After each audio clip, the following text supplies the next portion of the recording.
Medical സംവിധാനം സജ്ജമാണ്. എല്ലാ സ്ഥലത്തും നിർദ്ദേശം കൊടുത്തിട്ടുണ്ട്.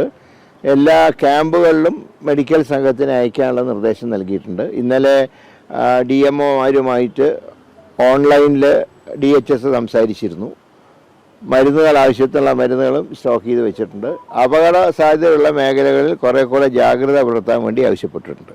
അപ്പോൾ ആരോഗ്യവകുപ്പിനെ സംബന്ധിച്ച് ഞങ്ങൾ വളരെ വിജിലൻ്റാണ്. കാര്യങ്ങളൊക്കെ അതാ സമയത്ത് തന്നെ വേണ്ട നിർദ്ദേശങ്ങൾ നൽകിക്കൊണ്ട് ആരോഗ്യവകുപ്പ് ഉദ്യോഗസ്ഥന്മാരും ഫീൽഡിലുണ്ട്.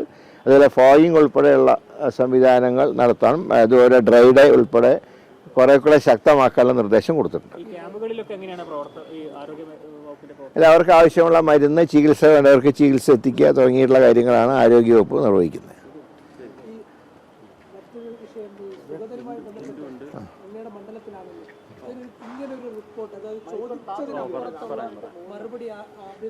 അത് ഞാൻ മനസ്സിലാക്കുന്ന ആഭ്യന്തര വകുപ്പ് അതിനെക്കുറിച്ച് അന്വേഷിക്കുന്നുണ്ട്.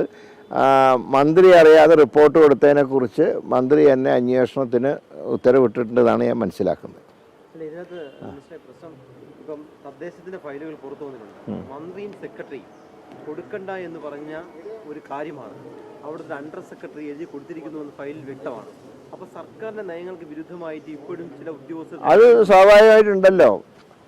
പഴയ സർക്കാരിന്റെ അവശിഷ്ടങ്ങൾ ഇനി ഒരുപാട് സ്ഥലങ്ങളിലുണ്ട്. അതൊക്കെ അറിഞ്ഞ് നീക്കം ചെയ്യും. സിസ്റ്റത്തിനോട് സഹകരിക്കുന്നവരെ പൂർണ്ണമായി സംരക്ഷിക്കും. എൻ്റെ ഇപ്പം അങ്ങനെ പ്രശ്നം ഉണ്ടാക്കുന്നവരാരും ഇല്ല. ഉള്ള 1-2 പേരെ ഒന്ന് കസാല മാറ്റി ഇരുത്തിയിട്ട് ബാക്കിയൊരു കുഴപ്പമില്ല. അല്ല, ഇന്നലെ ആ സ്ഥലം പരിശോധിക്കാൻ വേണ്ടി DMEയും ആരോഗ്യവകുപ്പ് പ്രിൻസിപ്പൽ സെക്രട്ടറിയും സ്ഥലം വിസിറ്റ് ചെയ്തിരുന്നു. അതായത് പ്രപ്പോസലുള്ള സ്ഥലങ്ങളൊക്കെ അവർ വിസിറ്റ് ചെയ്യുന്നുണ്ട്.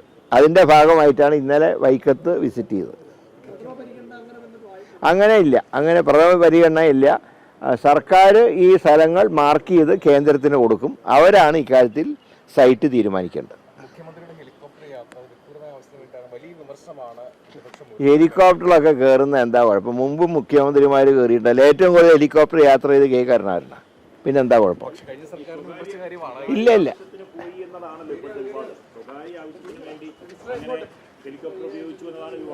അല്ല, പിന്നെ ഹെലികോപ്റ്റർ പെട്ടെന്ന് ഒരാവശ്യം വന്നാലല്ലേ ഹെലികോപ്റ്റർ ഉപയോഗിക്കുക. അല്ലെങ്കിൽ കാറിൽ പോയാൽ പോരെ.